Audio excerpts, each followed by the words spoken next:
Madam Secretary, welcome to In Conversation. Thank you for having me. Is it more cooperation versus conflict after this latest meeting between President Biden and President Xi? Well, as the President said, it is managed cooperation and managed competition. Certainly, we will look to cooperate where we can, but also we need to protect our national security interest and the national security of our allies. You've talked about the relationship with China being complex. Would it simplify things just to segregate the two aspects, in other words, foreign policy and security in one box, and then trade and companies doing business together in another? Well, that might simplify things, but it isn't realistic. It isn't realistic. The overlap between national security and economic security is significant, and also technology. We talked earlier about artificial intelligence, for example. All emerging technologies have military applications as well as economic applications. So though it may be simpler, it isn't realistic, I don't think. But if everything has so much technology in it, then we can argue it's going to permeate everything. It will be from our handphones to South China Sea. I think technology does permeate everything.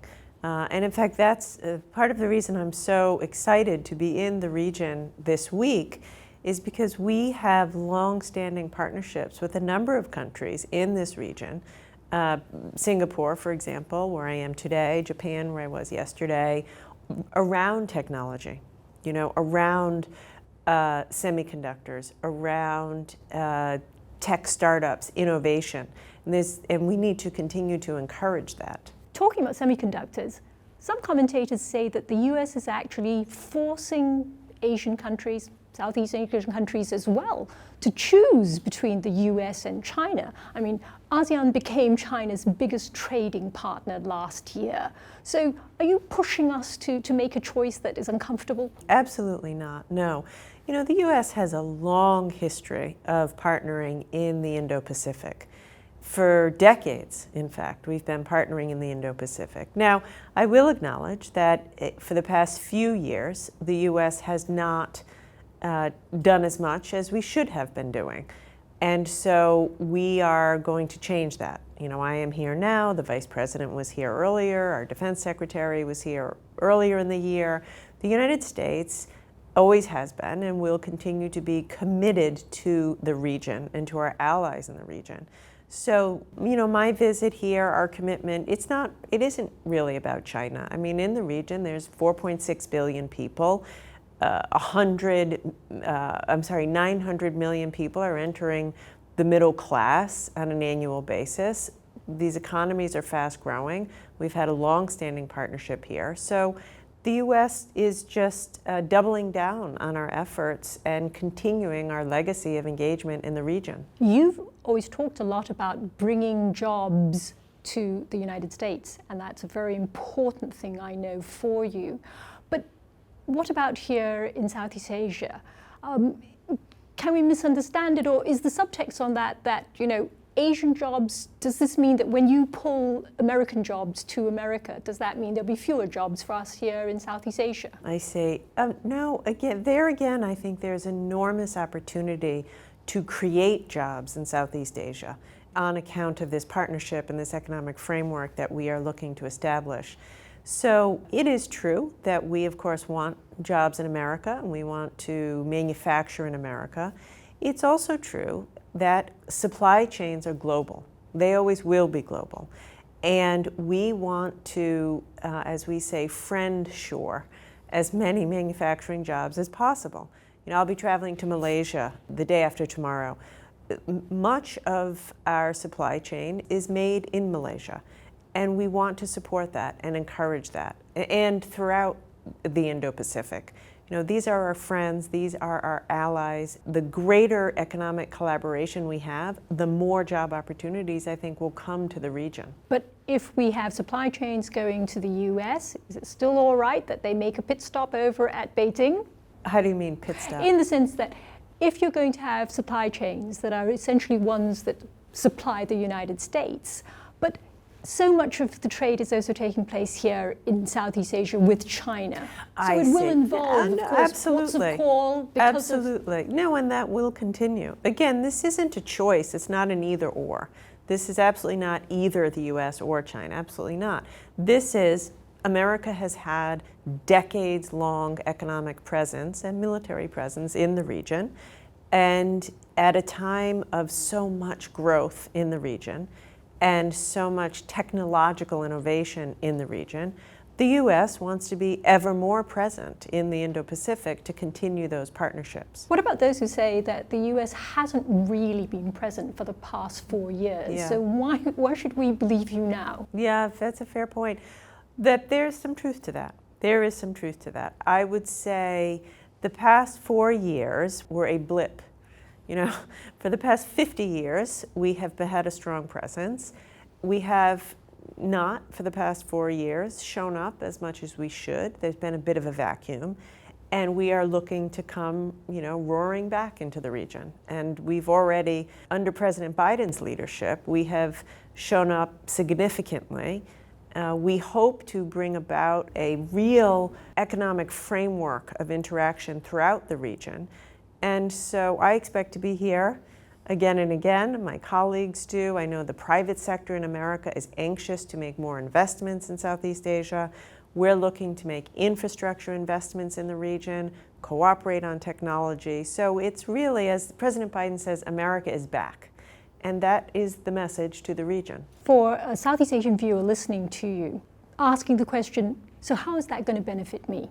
How is that going to, will that mean that I'll get a better job? Will that mean that I'll be able to export to the US more easily? Yes, precisely. It will mean more jobs, more technology, and just a greater partnership.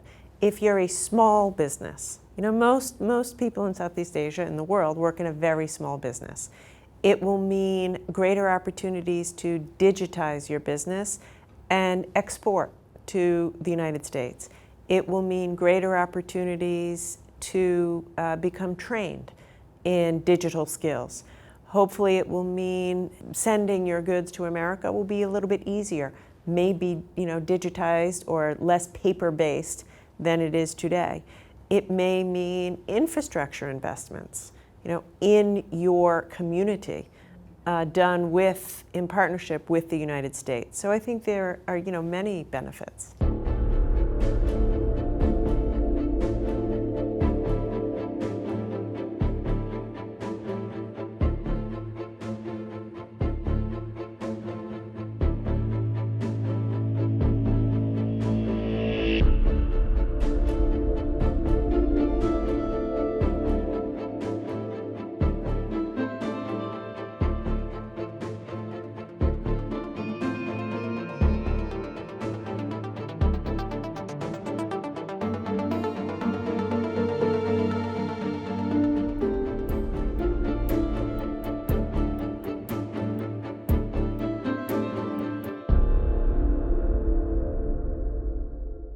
What about infrastructure? And you're talking about digital infrastructure is going to be the major thing going forward. Is the US apprehensive that China is overtaking the United States, particularly in certain infrastructure things like 5G, which require enormous amounts of infrastructure input? No, we are not concerned. We have fundamentally different values. We think networks, 5G, should be trusted networks, should be secure, should respect privacy.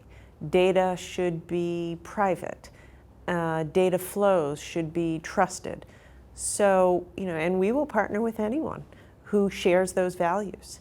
And our rate of innovation, I will say as an American, our entrepreneurs are still among the best in the world, if not the best in the world. We still have unparalleled innovation. Some of the best universities and researchers in the world.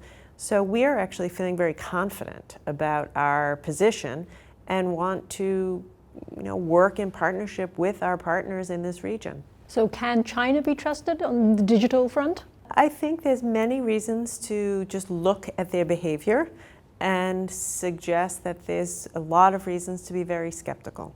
Do you think, though, that these demands that you're making on the semiconductors, though, the companies, so that they have to divulge various things about who's buying their components and so on and so forth, that is a nudge in the negative direction, because you're forcing them to do something that many people would not want to do. Most companies would say that's competitive information. Excellent point. So it's voluntary. We've asked nicely, we haven't forced, and we aren't sharing the information with anyone. It will be held strictly confidentially by the Department of Commerce.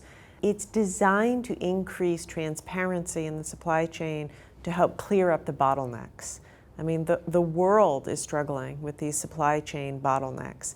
A lot of that is because there's not transparency. I talk to producers who say, we don't know where the chips are going. Where are the chips going? You talk to consumers, and they're confused because they're saying, why were my orders cut in half? Who received my chips? So our view is increasing transparency will cut down on the bottlenecks and help everyone. But no, we're not going to share the data with anyone, and it's voluntary. Again, this is a spirit of partnership. Let's work together so everybody benefits. Madam Secretary, thank you very much for being on In Conversation. Thank you.